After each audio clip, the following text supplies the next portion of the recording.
모두에게 인사드립니다. 우리는 우크라이나의 최신 사건들과 함께 다시 왔습니다. 러시아 전쟁, 헤르손 전선 올레쉬키 지역, 헤르손 동쪽 올레쉬키, 시골, 우크라이나 공군 소속 ASM 해머 유도 폭탄 한 쌍이 러시아 공격 그룹을 목표로 합니다. 목표는 적 부대가 진격하는 좁은 터널입니다. 알고 보니 러시아군이 알레쉬키 근처에서 비밀 침투 작전을 수행하고 있습니다. 지하 통로는 장갑차는 적합하지 않지만 보병에게는 유용합니다. 여기서 우크라이나 군대가 적에 대해 강력한 움직임을 보입니다. AASM 해머가 터널 출구를 목표로 하여 적을 파괴합니다. 이 강력한 무기는 터널의 구조적 무결성을 파괴했습니다. 충격파가 즉시 내부의 병사들을 무력화했습니다. 알레쉬키 지역의 이 정밀 공습은 적의 비밀 진격 계획을 완전히 방해했습니다. 지하로 가는 것은 더 이상 러시아 병사들에게 안전이 아닙니다. 함정입니다.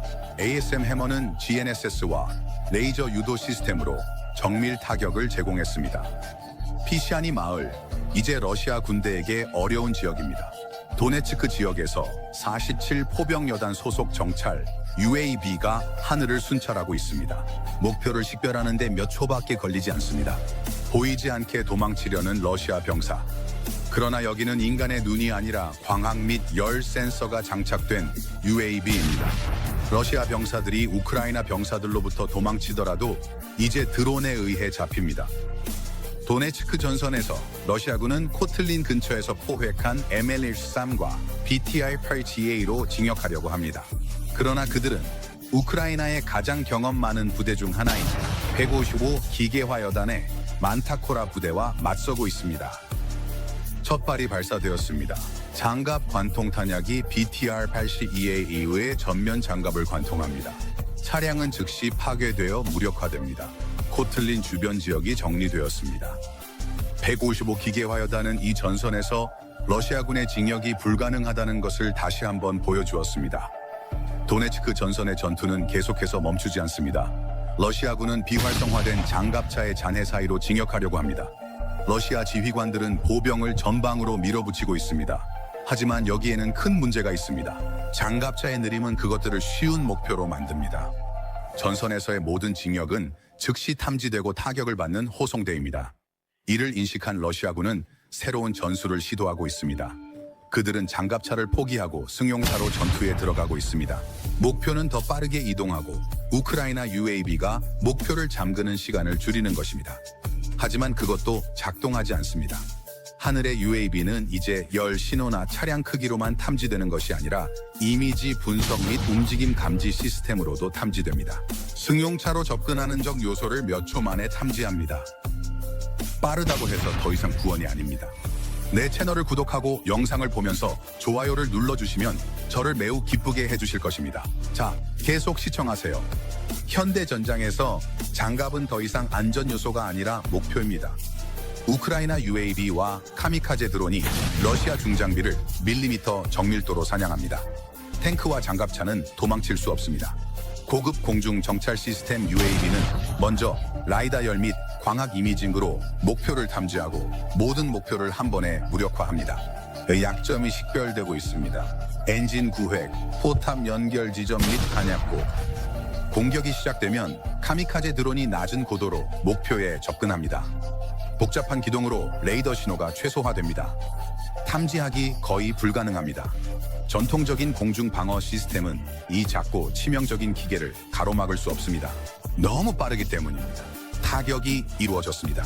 중장갑 차량에 대한 가장 큰 위협은 더 이상 미사일이 아니라 보이지 않고 조용하며 끊임없이 접근하는 드론입니다. 하늘은 우크라이나의 통제해에 있으며 이 전쟁은 점점 더 러시아 장갑에 대한 교착 상태가 되고 있습니다. 쿠르스크 지역 러시아군이 체르카스카야 코노펠카 근처에서 방역을 시도했지만 우크라이나의 82 공수여단은 여전히 준비되어 있었습니다. 적군은 진격을 시도했지만 정밀 공중 지원과 전술적 우위로 인해 그들에게는 기동할 공간이 없었습니다. 공격은 몇 분 만에 중단되었습니다. 결과 전술적 성공, 전선의 통제가 이루어졌고 러시아군은 후퇴했습니다. 도네츠크 지역 슈리브네 마을 전선에 움직임이 있습니다. 우크라이나 225 돌격대대의 2대의 우크라이나 탱크가 적이 숨은 건물을 목표로 하고 있습니다. 이것은 일반적인 화력 지원 작전이 아닙니다. 이것은 빠르고 정확하며 전술적인 파괴 작전입니다. 적과 숨겨진 탄약이 이 건물에 숨을 수 있기 때문에 이 지역을 중립화하고 확보해야 합니다. 첫 단계로 정찰 드론이 목표 건물을 분석합니다. 구조물 내부에서 적의 존재가 감지됩니다.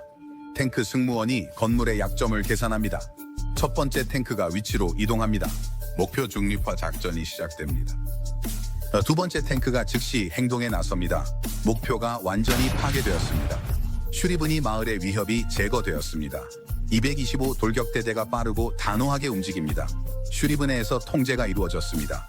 전선의 징역이 계속됩니다. 여기서 볼 수 있듯이 우크라이나 군대는 UAV와 드론뿐만 아니라 중장비와 탱크로도 성공적으로 작전을 수행할 수 있습니다. 이는 물론 강력한 군사훈련, 지식, 스마트한 움직임 덕분입니다. 그리고 동시에 정확한 정보와 신중한 정찰 덕분에 적이 빠르고 신중하게 중립화됩니다. 자포리자 전선에서 러시아 포병 시스템이 감지되었습니다. 2대의 러시아 MSTAB 곡사포와 박격포가 전선에서 작전을 시도하고 있습니다. 하지만 우크라이나 44 포병 여단이 이를 허용하지 않을 것입니다. 첫 공중 정찰 부대가 적 배터리의 위치를 결정합니다. M스타비 곡사포는 가벼운 위장으로 숨겨진 개방된 지역에 있으며 드론이 이를 감지하고 목표로 삼았다는 사실조차 모릅니다. 그러나 열추적 덕분에 이 위장은 완전히 무효화됩니다. 좌표가 결정되었고 적을 중립화하고 지역을 확보하기 위한 작전이 시작됩니다. 적 곡사포의 첫 번째 목표를 겨냥합니다. 드론이 목표를 잠깁니다. 접근하여 목표를 중립화합니다. 우크라이나와 러시아 전쟁에서 드론의 중요성이 매우 크다는 것이 입증되고 있습니다. 무기 시스템이 비활성화되었습니다. 두 번째, 메스테 B는 여전히 활성 상태이지만 도망칠 곳이 없습니다. 파괴되고 있습니다. 그리고 마지막 목표는 박격포입니다. 마침내 그것도 비활성화되었습니다. 코레네보 크레우스크 지역 22 모터라이즈 소총 여단이 작전에 나섰습니다. 적의 방어선을 침투합니다. 전술적 징역. 여기 전선의 순간들이 있습니다. 첫 접촉. 전방 정찰 부대가 적의 위치를 식별합니다. 열화상 카메라와 공중 지원이 적의 위치를 명확히 합니다. 징역이 계속됩니다. 적의 위치는 상호 연결된 참호로 보호되어 있지만 이는 22 여단에게 장애물이 아닙니다. 적 탱크가 드론으로 중립화되고 지역이 확보됩니다. SA